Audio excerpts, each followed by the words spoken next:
There are four sneaky strategies that insurance companies use that can end up with you paying more for Medicare or picking the wrong Medicare program. So, in this video, let's talk about what those four things are so that you can avoid those surprises and truly make your right Medicare decision. Again, I'm Emily with the Medicare Coach. We are an independent fee-based Medicare consultant helping our clients navigate Medicare rules and the government confusion and insurance companies to help you do what's right for you to protect your hard-earned retirement savings, but to still have the best healthcare. So let's kick this video off by talking about the four things that you should be aware of that are common strategies at insurance companies. And if you're not really sure that if you're not realizing they're happening, you can lead to a lot of surprises. So the first one is that some plans have a $0 premium. So why is $0 premiums a tricky thing? I think the key with $0 premium plans is they can fit some people well, but let's not kid anyone. If you end up needing healthcare or have healthcare costs, you're going to be paying for those one way or the other, right? So if your premiums are lower on the front end, you tend to have higher out-of-pocket costs on the back end. Now, if you have, say, a Medicaid program, it can be a little bit different, but in a lot of cases, I want you to be careful of a $0 premium plan. It doesn't usually mean that it's actually $0, and those low premium plans can have huge and much higher costs on the back end when you do have healthcare. So please just at least be aware of that. The second one is overall total cost when it comes to Medicare. I don't care if we're talking about a Medicare supplement, a Part D, or a Medicare Advantage plan. I think it's important to understand what is the total cost that you're going to pay for your healthcare so that you can plan for that and again avoid surprises. So just because a premium is low, there can be copays, there can be deductibles, there can be non-payment of services that come back to you. So I want you to think about the overall cost of Medicare.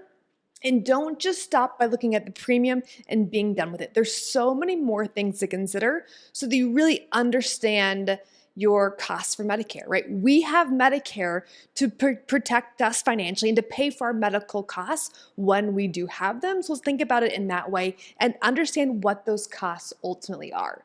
Number three that I see oftentimes that can mislead people are some of those fancy extra benefits, whether it be vision, dental, gym membership, meals, things like that. I was talking to a client the other day who goes, someone recommended that I join this certain company's supplement plan because they include a free gym membership. And I said, you can get that free gym membership if you want to through that company, but just to be clear, you're paying an extra $30 a month for that plan compared to something else. So while they might call it free, it's important for you to understand what the actual cost of that and what are you giving up, if anything. Maybe you're just paying more for the plan to get a free gym membership.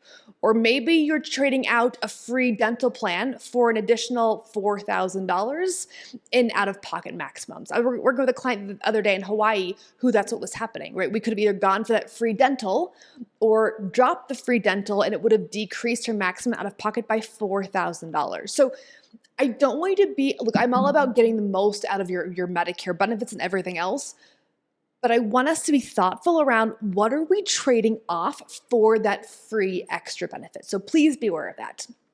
And the fourth thing to be aware of is brand loyalty. I know that sounds silly, but many people have certain loyalty to certain companies.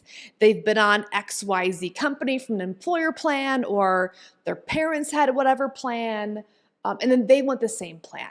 There are some companies out there who you would know their names, they're big, and they know that they have brand loyalty. And therefore, they tend to charge more for especially Medicare supplement plans for no real good reason.